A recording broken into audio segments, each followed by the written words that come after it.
Ada seorang pengusaha besar berumur sekitar 65 tahun.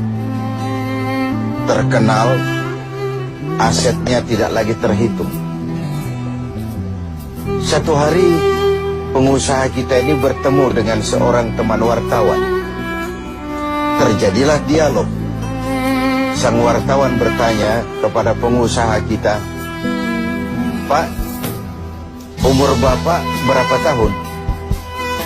"Umur saya? Iya, paling sekitar 7 tahun.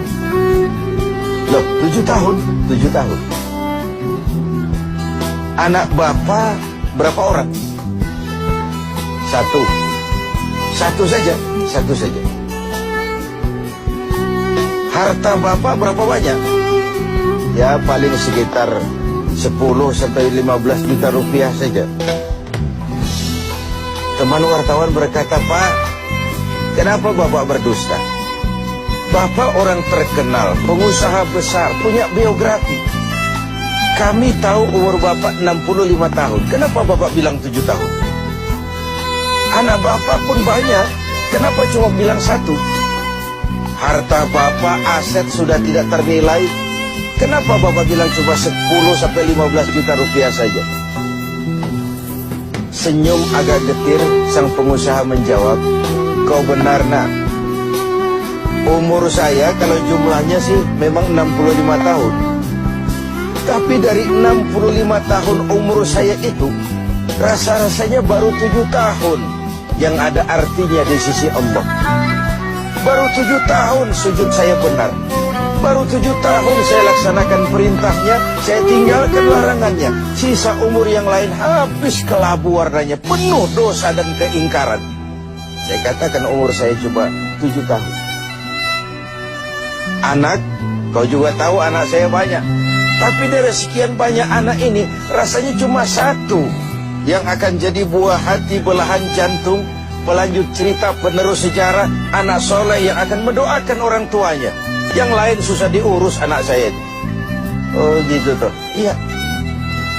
"Mengenai harta, Pak, kau juga benar. Harta saya, aset saya sudah sulit dihitung, Nak. Pabrik di mana-mana, di tiap bank hampir ada deposito saya. Tapi dari sekian banyak harta itu yang saya ingat, baru sekitar 10-15 juta yang saya belanjakan di jalan Allah. Saya sumbangkan masjid, saya bantu pesantren, saya bantu yatim piatu. Dan itu yang akan jadi milik saya yang sebenarnya, yang akan saya bawa menghadap Allah, saya bawa ke alam kubur. Yang lain akan jadi rebutan ahli waris sesudah." Jangan-jangan orang tua tadi adalah kita-kita ini. Jangan-jangan kita-kita ini adalah orang tua tadi. Tapi yang pasti, jangan sampailah kita seperti orang tua tadi itu. Dari sekian banyak umur yang diberikan, berapa yang punya nilai di sisi Allah? Dari sekian banyak anak titipan Allah kepada kita, berapa yang akan jadi anak soleh, buah hati, belahan jantung, pelanjut cerita, penerus sejarah? Dan dari sekian banyak harta kita, berapa yang sudah kita belanjakan di jalan Allah, yang artinya akan jadi milik kita yang sebenarnya? Banyak ketidakadilan yang terlepas dari pengadilan dunia. Sering orang-orang yang berbuat kebaikan tidak mendapat perlakuan yang pantas di dunia ini. Sering kehidupan jadi rancu. Yang benar dikhianati, pengkhianat dibenarkan. Yang tuntunan dijadikan tontonan, yang tontonan malah dijadikan tuntunan. Untunglah ada akhirat. Bukan sekedar melepas diri dari ketidakberadayaan kita menghadapi sistem, tapi cermin bahwa tidak satu ketidakadilan yang bagaimanapun kecilnya yang terlepas dari pengadilan dunia akan terlepas juga di pengadilan akhirat nanti. Inilah keadilan.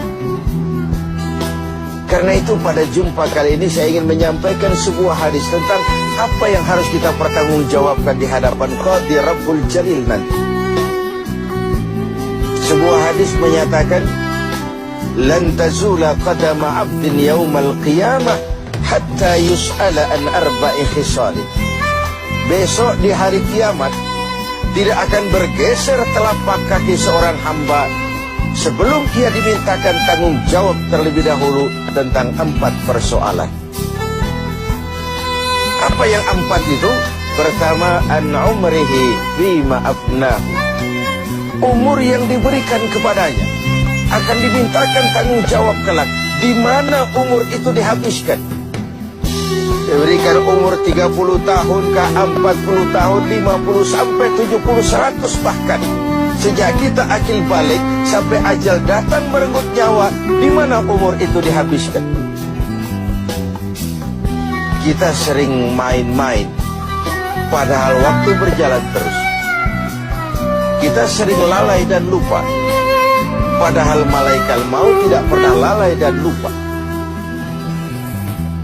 Seorang Nabi Yakub alaihissalam, seketika akan ajal, beliau menanyakan, kalau saya ajal kenapa tidak diberitahu lebih dahulu? Kata malaikat maut, sudah diberitahu. Loh, bagaimana caranya diberitahu? Perubahan yang terjadi pada fisik kita adalah pemberitahuan. Uban yang bertabur, mata yang mulai lamur, pendengaran yang mulai kabur, itu semua pemberitahuan agar kita mawas diri. Umur akan dimintakan pertanggungjawab. Di mana umur itu dihabiskan? William Shakespeare memang pernah bilang, waktu hidup itu singkat. Tahu-tahu baru saja zuhur, tahu-tahu sudah asar. Baru saja asar, tahu-tahu sudah maghrib. Yang kemarin anak-anak, tahu-tahu sudah punya anak. Tahu-tahu, dan tahu-tahu. The time of life is short, kata Shakespeare. Waktu hidup itu singkat betul. Namun waktu yang singkat akan terasa ada manfaatnya kalau kita bisa memanfaatkannya dengan yang sebaik-baiknya. Apalah umur panjang kalau cuma untuk menimbun dosa dan kesalahan. Lebih baik umur yang panjang tapi untuk mengkoleksi berbagai kebajikan. Inilah makna ucapan Nabi, khairukum man tala umruhu wa hasuna amal. Yang terbaik di antara kamu orang yang panjang umurnya dan banyak juga kebaikannya. Umur ini yang sering kita berleha-leha menghabiskannya untuk sesuatu yang tidak punya nilai, kelak akan dimintakan tanggung jawab di hadapan Allah Azza wa Jalla. Lalu yang kedua, wa an syababihi fima ablahu. Masa muda, pernah diberikan umur muda, di mana dihabiskan umur muda itu? Hura-hura atau untuk sesuatu yang bermanfaat? Dahulu ada seorang selebritis lah kalau zaman kita sekarang, namanya Ibrahim bin Adham, namanya Malik bin Dinar. Namanya saja sudah Malik bin Dinar, Raja bin Uang. Hidupnya jet set. Satu malam dia mengadakan pesta di rumah mewahnya. Datang seorang pengemis, bertanya kepada penjaga pintu, siapa yang punya rumah ini? Bos saya. Iya, Malik bin Dinar. Oh, orang kaya? Orang kaya. Selebriti. Dia hamba apa orang merdeka? Dia orang merdeka. Kalau hamba bagaimana bisa pesta sehebat ini? Orang tua itu senyum lalu bilang, sampaikan kepada bosmu Malik bin Dinar, dia memang orang merdeka. Kalau dia hamba, bukan seperti ini pekerjaannya. Dia orang merdeka, dilarang tidak terlarang, dicegah pun tidak tercegah. Merdeka dia memperturutkan hawa nafsunya. Kalau dia hamba Allah, bukan begini pekerjaannya. Menghabiskan waktu untuk pesta hura-hura, sesuatu yang tidak ada gunanya. Ini disampaikan kepada Malik bin Dinar. Dia tercenung mendengar orang tua yang misterius itu. Malamnya dia bermimpi kiamat datang. Dia akan masukkan ke dalam neraka. Karena itulah lalu dia bertobat dan kemudian menjadi ahli sufi yang terkenal, Malik bin Dinar. Masa muda akan dimintakan tanggung jawab. Yang ketiga, wa an ilmihi maza amilan. Ilmu yang dimilikinya, kemana ilmu itu diamalkan? Untuk mencerdaskan orang atau untuk membodohi orang yang memang sudah bodoh? Untuk membimbing umat atau menyesatkan orang lain? Agar hamba menjadi hamba Allah atau agar orang menghambakan dia? Ilmu akan dimintakan pertanggungan jawab. Yang terakhir, wa an malihi min aina iktasabahu wa fima anfaqahu. Kita akan dimintakan tanggung jawab tentang harta kita. Dari mana harta itu didapat dan kemana harta itu dibelanjakan. Perhatikan yang terakhir ini. Tentang ilmu, pertanyaan akhirat cuma satu. Ilmumu kau amalkan untuk apa? Tentang umur, pertanyaan akhirat pun satu. Umurmu kau habiskan di mana? Tentang masa muda, pertanyaan akhirat juga satu. Masa mudamu kau gunakan buat apa? Tapi khusus tentang harta, pengadilan akhirat bertanya dua.